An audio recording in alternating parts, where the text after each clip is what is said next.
உங்கள் எல்லாருக்கும் என்னுடைய அன்பான வணக்கம். நான் மேரி பவுலின். இந்த வீடியோ ஆசிரியர்களுக்கும் மாணவர்களுக்கும் பெற்றோர்களுக்கும் இந்த வீடியோ பார்த்துருக்க எல்லாருக்கும் மிகவும் பயனுள்ள தகவல். அதெல்லாம் தாண்டி குறிப்பாக ஒரு பெற்றோருக்காக உருவாக்கப்பட்ட ஒரு எக்ஸ்க்ளூசிவ் வீடியோ தான் இந்த வீடியோ. நிறைய பேர் என்கிட்ட பேரண்டிங் பற்றி பேசுங்க அப்படின்னு சொன்னாங்க. பேரண்டிங் பற்றி பேசணுன்னா எனக்கு என்ன தோணுச்சுன்னா, values are caught not taught. எல்லா நேரங்களையும் நம்ம குழந்தையை கூப்பிட்டு நீ இப்படி இருக்கணும் அப்படி இருக்கணும்னு நம்ம சொல்லிக் கொடுக்க முடியாது. குழந்தைகள் தானாகவே கற்றுக்கிறதுக்கு தேவையான சந்தர்ப்ப சூழ்நிலைகள் வீட்டில் அமையணும். இன்ஸ்பிரேஷனல் பர்சனாலிட்டிஸ் கூட அவங்க வாழணும். அதாவது வாழ்க்கையில் எவ்வளோ வறட்சி வந்தால் கூட மலர்ச்சியோடு அதை எதிர்கொள்ளணும் அப்படின்னு சொல்லி கொடுத்து வளர்க்குறது கூட ஒரு பெஸ்ட் பேரண்டிங் டெக்னிக் தான். என்னோடய வாழ்க்கையில் நான் பார்த்த வரைக்கும் நான் 3 இயர்ஸ்லேருந்து 15 இயர்ஸ் வரைக்கும் என்னோடய கிராண்ட் பேரண்ட்ஸ் கிட்ட தான் வளர்ந்தேன். என்னோடய பேரண்ட்ஸ் எல்லாம் ஊரில் இருந்தாங்க. அது ஒரு ஜாயிண்ட் ஃபேமிலி சிஸ்டம். அங்கே அத்தை, மாமா, சித்தி, சித்தப்பா நிறைய பேர் இருந்தாங்க. நிறைய பேர் எனக்கு நிறைய விஷயங்களை சொல்லி கொடுத்துருந்தாலும் என்னை ரொம்ப இன்ஸ்பயர் பண்ணது என்னோடய கிராண்ட் மதர், எங்கள் பாட்டி. நாங்கள் அம்மாயி அப்படின்னு சொல்லுவோம். அவங்க எனக்கு நிறைய விஷயங்களை சொல்லி கொடுத்தாங்க நான் சொல்ல மாட்டேன். அதெல்லாம் தாண்டி அவங்க வாழ்ந்து காமிச்சாங்க. அந்த மாதிரி அவங்க வாழ்ந்து காமிச்ச அந்த சில பாயிண்ட்ஸ் என்னை இன்றைக்கி ரொம்ப ஸ்ட்ராங்காக ஃபீல் பண்ண வைக்குது. அப்படி அவங்க சொல்லி கொடுத்த அந்த 12 பாயிண்ட்ஸ் தான் இப்போ நான் உங்ககிட்ட ஷேர் பண்ண போகிறேன். இதை நான் 3 கேட்டகரியாக பிரிச்சுருக்கேன். Category 1, category 2 and category 3. First கேட்டகரியில் பர்சனல் ட்ரெய்ட்ஸ். இதில் ஒரு 4 பாயிண்ட்ஸ் நான் உங்களுக்கு சொல்ல போகிறேன். செகண்ட் கேட்டகரியில் ப்ரொஃபஷ்னல் ஸ்கில்ஸ். இதில் ஒரு 4 பாயிண்ட்ஸ் நான் சொல்லித்தர போகிறேன். மூணாவது கேட்டகரியில் சோஷியல் ரெஸ்பான்சிபிலிட்டிஸ். இதில் ஒரு 4 பாயிண்ட்ஸ் நான் இப்போ உங்ககிட்ட ஷேர் பண்ண போகிறேன். மொத்தம் இந்த 12 பாயிண்ட்ஸ். இந்த 12 பாயிண்ட்ஸை தான் அவங்க சொல்லிக் கொடுத்தாங்கன்னு சொல்ல முடியாது. நிறைய விஷயங்கள் சொல்லிக் கொடுத்தாங்க. பட் இன்றைக்கி உங்களுக்கு புரிகிற மாதிரி இதை நான் 3 கேட்டகரியாக பிரித்து இப்போ உங்ககிட்ட ஷேர் பண்ண போகிறேன். இதை நீங்கள் ஃபாலோ பண்ணீங்க அப்படின்னு சொன்னால் உங்களோட பேரண்டிங்க்கு, அதாவது உங்களோட குழந்தைகளுடைய வளர்ச்சியில் நிறைய மாற்றங்களை உங்களால் கண்கூட பார்க்க முடியும். Without further delay, let's get into the video. Personal traitsல first point food discipline. What to eat and what not to eat. பிளேட்டில் சாப்பாடு போட்டு இதை சாப்பிடுப்பா அப்படின்னு சொன்னால் கண்டிப்பாக அதை சாப்பிட்ணும். அதில் எதுவுமே மிச்சம் வைக்கக்கூடாது. கருவேப்பிலையை கூட கீழே போடுறதுக்கு அளவுட்டு கிடையாது. இனிப்பு, புளிப்பு, கசப்பு, காரம், உவர்ப்பு, துவர்ப்பு இந்த அறுசுவைகளில் எந்த உணவு கொடுத்து இது உடம்புக்கு ரொம்ப நல்லதுப்பா, இதை கண்டிப்பாக நீ சாப்பிட்ணும் அப்படின்னு சொல்லி கொடுத்தா அது வேப்பம்பூவாக இருந்தால் கூட கம்பல்சரி சாப்பிட்டு தான் ஆகணும். இன்றைக்கி வரைக்கும் கூட என்கிட்ட உனக்கு எந்த ஃப்ரூட்ஸ் ரொம்ப பிடிக்கும், எந்த வெஜிடபிள்ஸ் ரொம்ப பிடிக்கும் அப்படின்னு கேட்டால் எனக்கு சொல்ல தெரியாது. எல்லா ஃப்ரூட்ஸும் நல்லது தானே, எல்லா வெஜிடபிள்ஸும் நல்லது தானே, அதில் என்ன பெரிய பர்சனல் சாய்ஸ் வச்சுக்கிறது அப்படின்னு நான் நினப்பேன். இந்த மாதிரி ஒரு குவாலிட்டியை ஒரு 3 இயர்ஸ்லேருந்து 15 இயர்ஸ்க்குள்ளே உங்கள் குழந்தைகள்கிட்ட நீங்கள் எடுத்துகிட்டு வந்தீங்கன்னா அவங்க கண்டிப்பாக ஹெல்தி ஃபுட்டை தான் சூஸ் பண்ணுவாங்க. இந்த ஜங்க் ஃபுட்டுக்கு 100% நோ சொல்லுவாங்க. Number 2, adopt a healthy lifestyle. We have time for everything. இப்போ காலையில் 5 மணிக்கு எழுந்திருக்கணும், இந்த டைமில் சாப்பிட்ணும், இந்த டைமில் குளிக்கணும், இந்த டைமில் தூங்கணும் அப்படின்னு சொல்லி எல்லாத்துக்கும் வி ஹாவ் சிஸ்டமேட்டிக் டைம்.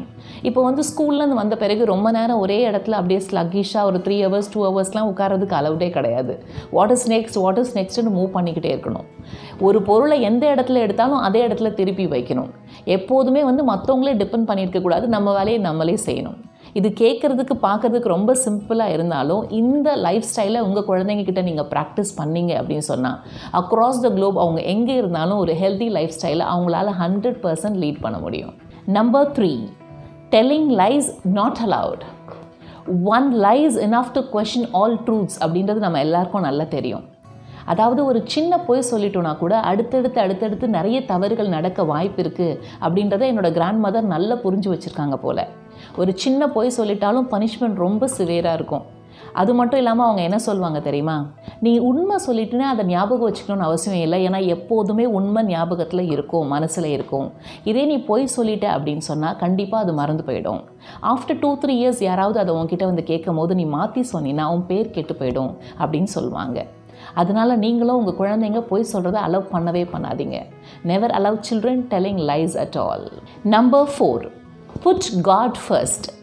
இப்போ சின்ன வயசில் குழந்தைங்க எதுக்காக சர்ச்சுக்கு போகிறாங்க, நமாஸ் பண்ணுறாங்க, டெம்பிள் போகிறாங்க, இது எதுவுமே அவங்களுக்கு புரியாது.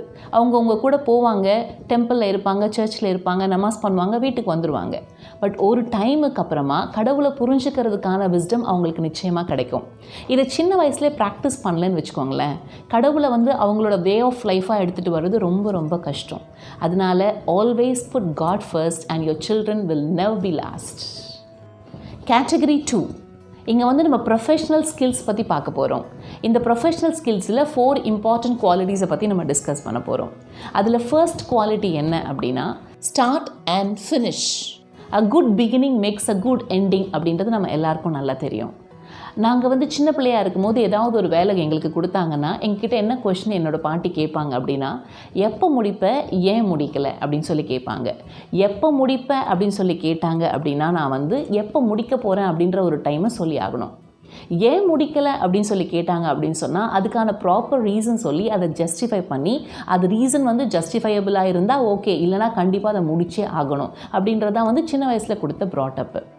இது வந்து அந்த டைமில் ரொம்ப கஷ்டமாக இருந்தாலும் ஒரு பாயிண்ட் ஆஃப் டைமுக்கு அப்புறம் மைண்டில் எப்படி பதிஞ்சிச்சுன்னா, எந்த வேலை ஆரம்பித்தாலும் கண்டிப்பாக முடிக்கணும் அப்படின்னு பதிஞ்சிச்சு. ஆஸ் அ ஆண்டர்ப்ரனராக அது இன்றைக்கி ரொம்ப ரொம்ப யூஸ்ஃபுல்லாக இருக்குது. நீங்களும் இதை உங்கள் குழந்தைங்கக்கிட்ட கண்டிப்பாக இன்சிஸ்ட் பண்ணுங்கள். Number 2, education the first priority. I come from a very humble background.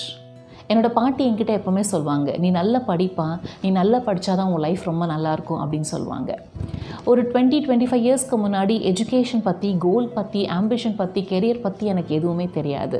எனக்கு எதுவுமே தெரியலனாலும் நான் நல்லா படித்தேன்.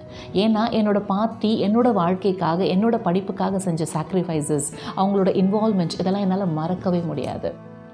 இன்றைக்கி காலகட்டத்தில் பார்த்திங்கன்னா எல்லா பேரண்ட்ஸும் குழந்தைங்களை நல்லா படிக்க வைக்கிறதுக்காக நிறைய மெனக்கிடுறீங்க. நல்ல ஸ்கூலில் சேர்க்குறீங்க, நல்ல ஆன்லைன் கிளாஸஸ் அனுப்புகிறீங்க, நிறைய டியூஷன்ஸ்க்கு அனுப்புகிறீங்க. எல்லாம் பண்ணாலும் எண்ட் ஆஃப் த டே நீங்கள் மறக்கக்கூடாதது என்னென்னா, உங்களோட கமிட்மெண்ட்டும் இன்வால்மெண்ட்டும் தான் அவங்கள நல்லா படிக்க வைக்கும். So always prioritise education with your commitment. Number 3, no gossip, no carrying tales. என்னோடய கிராண்ட் மதர் வந்து இன்னொருத்தரோட ஆப்சன்ஸில் அவங்கள பற்றி தப்பாக பேசி காசிப் பண்ணி நான் பார்த்ததே கிடையாது. சம்டைம்ஸ் வீடுகளில் என்ன நடக்கும் அப்படின்னு சொன்னால், நமக்கு தெரியாமையே நம்ம ஒருத்தரை பற்றி காசிப் பண்ணுவோம். அப்போ வந்து குழந்தைங்க அதை கேட்டுகிட்டே இருப்பாங்க. ஒரு 2-3 நாள் கழிச்சு அந்த பர்டிகுலர் பர்சன் சம்டைம்ஸ் வீட்டுக்கே வந்துடுவாங்க. அப்போ நம்ம என்ன பண்ணுவோம், அவங்கக்கிட்ட நல்லா பேசுவோம். இதை பார்க்குற குழந்தை வந்து கன்ஃபியூஸ் ஆகிடும். என்னடா இது, 2 நாளைக்கு முன்னாடி தான் அம்மா எப்படி பேசுனாங்க, அப்பா எப்படி பேசுனாங்க, இப்போ எப்படி பேசுகிறாங்க அப்படின்னு சொல்லிட்டு. இந்த மாதிரி கன்ஃபியூஸ் ஆகிற ஒரு கான்சிக்வன்ஸான சிச்சுவேஷனை குழந்தைங்களுக்கு நம்ம நிச்சயமாக கொடுக்கக்கூடாது. இதை எதுக்காக நான் ப்ரொஃபஷ்னல் ஸ்கில்ஸோடு சேர்த்து சொல்கிறேன் அப்படின்னு சொன்னால், ஆஃப்டர் 20-25 இயர்ஸ் குழந்தைங்க வந்து ஒரு ஒர்க்கிங் என்வாயன்மெண்ட்டில் ஒர்க் பண்ணும்போது இந்த காசிப்ஸை மட்டும் அவங்க கம்ப்ளீட்டாக அவாய்ட் பண்ணாலே அவங்களோட ப்ரொஃபஷ்னல் அப்லிஃப்ட்மெண்ட் மட்டும் அதிகமாகாது, அதை தாண்டி அவங்களோட டைம் அவ்வளோ சேவ் ஆகும். ஆக்சுவலாக நீங்கள் இதை கண்டிப்பாக ஃபாலோ பண்ணணும். Number 4, never fear little pains. நாங்கள்லாம் சின்ன வயசில் இருக்கும்போது என்ன சொல்லி கொடுத்தாங்க அப்படின்னா, ஹையஸ்ட் டாலரன்ஸ் பவர். எவ்வளோ கஷ்டப்பட்டாலும் அந்த வேலையை கண்டிப்பாக முடிக்கணும் அப்படின்னு சொல்லி கொடுத்தாங்க. ஆனால் இப்போ இருக்க பேரண்ட்ஸ்லாம் என்ன நினைக்கிறாங்க, குழந்தைக்கு பெயினே வரக்கூடாது அப்படின்னு நினைக்கிறாங்க.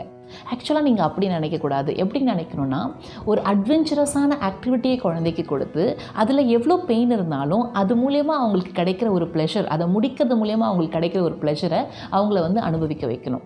இந்த மாதிரி செய்கிறதுனா இந்த உலகத்தில், அதுவும் முக்கியமாக இந்த காம்படிட்டிவ் வேர்ல்டில் அவங்கள ஒரு வெற்றியாளராக மாற்றும். கேட்டகரி 3, இது வந்து சோஷியல் ரெஸ்பான்சிபிலிட்டி. இந்த கேட்டகரியில் 4 பாயிண்ட்ஸ் இருக்குது. இதில் ஃபர்ஸ்ட் பாயிண்ட் என்னென்னா, never bargain with the poor. ஆக்சுவலாக நிறைய சோஷியல் மீடியாவில் போஸ்டெல்லாம் நான் இப்போ பார்க்குறேன். நம்ம வந்து கண்டிப்பாக ரோட் சைட் வெண்டர்ஸ் கிட்ட கண்டிப்பாக நம்ம பார்கெயின் பண்ணக்கூடாது அப்படின்னு சொல்லிட்டு. இன்றைக்கி தான் வந்து இது எல்லா இடத்துலையும் சோஷியல் மீடியாவில் போஸ்ட்டாக போட்டுட்ருக்காங்க. ஆனால் இதை நான் வந்து பல வருஷத்துக்கு முன்னாடியே என்னோடய கிராண்ட் மதர் கிட்டே நான் கற்றுக்கிட்டேன். அவங்க ஒரு நாள் கூட வந்து இந்த ரோட் சைட் வெண்டர்ஸ் கிட்ட பார்கெயின் பண்ணி நான் பார்த்ததே கிடையாது. அவங்கக்கிட்ட கேட்பேன், நீங்கள் ஏன் அவங்கக்கிட்ட பார்கெயின் பண்ணுறதே இல்லை அப்படின்னு சொல்லிட்டு. அவங்க சொல்லுவாங்க, அவங்க ஆல்ரெடி ஸ்ட்ரீட்டில் உட்காந்து கஷ்டப்பட்டுட்ருக்காங்க, இதில் நீ வேறு அவங்களோட கஷ்டத்தை இன்க்ரீஸ் பண்ணுறியா அப்படின்னு சொல்லி கேட்பாங்க. It's worth learning. ஆக்சுவலாக இதை நம்ம நிச்சயமாக நம்மளோட குழந்தைங்களுக்கு சொல்லித்தரணும். ஏன்னா we have to respect somebody's hard work இல்லையா. Number 2, a clean and green environment. An early lesson in childhood. ஒரு 20 இயர்ஸ் 25 இயர்ஸ்க்கு முன்னாடியெல்லாம் பார்த்தீங்கன்னா ஒரு வீட்டுக்கு முன்னாடி ஒரு சின்ன கால்வாய் போகும். அந்த கால்வாயை வந்து அந்த தெருவில் இருக்கவங்க தான் சுத்தம் பண்ணணும். இப்போ எங்களோட அம்மாயோட டர்ன் வரும்போது அவங்க என்ன பண்ணுவாங்க, தொடப்பத்தை எடுத்துகிட்டு க்ளீன் பண்ண போவாங்க. அவங்க கூட நானும் க்ளீன் பண்ணுறதுக்கு பின்னாடியே போவேன். அவங்க என்ன பண்ணுவாங்க, நம்ம வீடு வரைக்கும் க்ளீன் பண்ணாமல் அந்த எண்ட் ஆஃப் த ஸ்ட்ரீட் வரைக்கும் க்ளீன் பண்ணுவாங்க. இதை நான் அவங்கக்கிட்டேருந்து கற்றுக்கிட்டேன். அதாவது அவங்க இதெல்லாம் சொல்லி கொடுக்கல, அவங்க செஞ்சாங்க, அவங்கள பார்த்து நான் கற்றுக்கிட்டேன். இது மட்டும் இல்லாமல் வந்து குப்பை போடக்கூடாது, நம்ம ஸ்ப்ளிட் பண்ணக்கூடாது, இதெல்லாம் கூட வந்து நான் அவங்கக்கிட்ட இருந்து கற்றுக்கிட்டேன். நிறைய நேரங்கள் குழந்தைகள் என்னென்னா கெட்ட வார்த்தையை பேச மாட்டாங்க, கேட்ட வார்த்தையை தான் பேசுவாங்க. நீங்கள் என்ன சொன்னாலும் அவங்க செய்ய மாட்டாங்க, நீங்கள் என்ன செய்கிறீங்களோ அதை கண்டிப்பாக அவங்க செய்வாங்க. இந்த உலகத்தில் வந்து எதுவுமே நல்ல வேலை கெட்ட வேலைன்னு கிடையாது, எல்லாமே வந்து சிறப்பான வேலை தான், as long as you respect the job. Number 3, helping others. இப்போ யாராவது வந்து நம்மக்கிட்ட ஒரு உதவி கேட்டாங்க அப்படின்னு சொன்னால் நம்மளால் செய்ய முடியும் அப்படின்ற நம்பிக்கையில் தான் அவங்க நம்மக்கிட்ட வந்து கேட்குறாங்க. அதனால் அப்ரப்டாக நோ சொல்லிடக்கூடாது, நம்மளால் முடிஞ்ச வரைக்கும் நம்ம மற்றவங்களுக்கு உதவி செய்யணும் அப்படின்னு சொல்லிட்டு என்னோடய பாட்டி என்கிட்ட சொல்லுவாங்க. உதவி செய்யணும் அப்படின்னு சொன்னால் அவங்க நம்ம ரிலேட்டிவாக இருக்கணும், நம்ம ஃப்ரெண்டாக இருக்கணும், நம்ம தெரிஞ்சவங்களாக இருக்கணும் அப்படிலாம் அவசியம் கிடையாது. யாருக்கு வேணும்னாலும் நம்மளால் முடிஞ்ச வரைக்கும் நம்ம உதவி செய்யலாம். இன்றைக்கி வந்து குளோபலைசேஷன், அர்பனைசேஷன், மாடர்னைசேஷன் இதெல்லாம் இன்க்ரீஸ் ஆகிட்டுருக்கு இந்த உலகத்தில். இதுக்கெல்லாம் வாய்ப்பே இல்லை அப்படின்னு சொல்லிட்டு பேரண்ட்ஸ் நினைக்கக்கூடாது. எண்ட் ஆஃப் த டே இந்த ஹெல்பிங் ஆட்டிடியூட் தான் இந்த மனித குலத்தை வாழ வைக்க போகுது அப்படின்றத நம்ம குழந்தைங்களுக்கு சின்ன வயசுலேருந்தே கண்டிப்பாக இன்ஸ்டில் பண்ணணும். Number 4, caring and sharing is the essence of life. நிறந்து சாப்பிட்டா நெய் மணக்கும் அப்படின்னு சொல்லிட்டு சின்ன வயசுலேருந்து எங்கள் பாட்டி அடிக்கடி சொல்லுவாங்க. சின்ன பொருளோ பெரிய பொருளோ ஒரு ஆப்பிளாக இருந்தால் கூட அதை கட் பண்ணி மற்றவங்களுக்கு கொடுத்துட்டு தான் சாப்பிட்ணும் அப்படின்னு சொல்லிட்டு சின்ன வயசுலேருந்தே சொல்லி வளர்த்தாங்க. இப்போ இன்றைக்கெல்லாம் பார்த்திங்கன்னா இந்த சிங்கிள் சைல்டு இருக்க ஃபேமிலியிலலாம் அது நிறைய நேரங்களில் நடக்க மாட்டேங்குது. பட் சில பேரண்ட்ஸ் அதையும் சின்ன வயசுலேருந்து சொல்லி கொடுத்தும் நல்லா வளர்க்குறாங்க. அதாவது நம்ம குழந்தைங்களுக்கு வந்து சின்ன வயசுலேருந்து இந்த கேரிங் அண்ட் ஷேரிங்கில் இருக்க ஒரு ஜாயை எக்ஸ்பீரியன்ஸ் பண்ணி வளர்க்கணும். இப்படி நம்ம வளர்த்தோம் அப்படின்னு சொன்னால் அவங்க ஒரு பின்னாட்களில் ஒரு எவால்வ்டு அண்ட் என்லைட்டன்ட் சோலாக மாறுவாங்க. Caring and sharing is one of the greatest responsibilities for all of us. ஒரு ஊரில் ஃபேமிலி ஏ, ஃபேமிலி பி அப்படின்னு சொல்லிட்டு 2 ஃபேமிலி இருந்தாங்க. இந்த 2 ஃபேமிலிலையும் ஒரு பையனை வளர்த்தாங்க. ஃபேமிலி ஏல அந்த பையனை ரொம்ப செல்லம் கொடுத்து வளர்த்தாங்க. ஃபேமிலி பியில் இருந்த பையனை நெசசிட்டியான குவாலிட்டிஸ் எல்லாம் கரெக்டாக சொல்லி கொடுத்து பேரண்டிங் பண்ணி வளர்த்தாங்க. 25 வருஷம் கழித்து இந்த 2 ஃபேமிலியில் இருக்க பசங்களும் ஒரு ஆர்கனைசேஷனில் வேலைக்கு ஜாயின் பண்ணுறாங்க. இந்த 2 பேரில் யார் பெஸ்ட்டாக பர்ஃபார்ம் பண்ணுவாங்க, ஃபிட் ஆவாங்க அப்படின்னு சொல்லிட்டு நீங்கள் கெஸ் பண்ணுங்கள் பார்க்கலாம். உங்களுக்கே ஆன்சர் புரிஞ்சிருக்கும் என்னன்னு சொல்லிட்டு. அதாவது parenting plays an important role in everybody's life. நான் வந்து இந்த பேரண்டிங்கை பற்றி ஒரு 12 பாயிண்ட்ஸை உங்ககிட்ட இப்போ நான் ஷேர் பண்ணியிருக்கேன். இந்த 12 பாயிண்ட்ஸும் உங்களுக்கு எளிதில் பயனுள்ள வகையில் இதை சம்மரைஸ் பண்ணி ஒரு ஃபைலாக எங்களோட டிஸ்கிரிப்ஷன் பாக்ஸில் நாங்கள் உங்களுக்கு கொடுக்குறோம். நீங்கள் அதை டவுன்லோட் பண்ணி பயன்படுத்திக்கோங்க. Hope you enjoyed this video. Kindly share with your friends and relatives. Stay blessed. Thank you.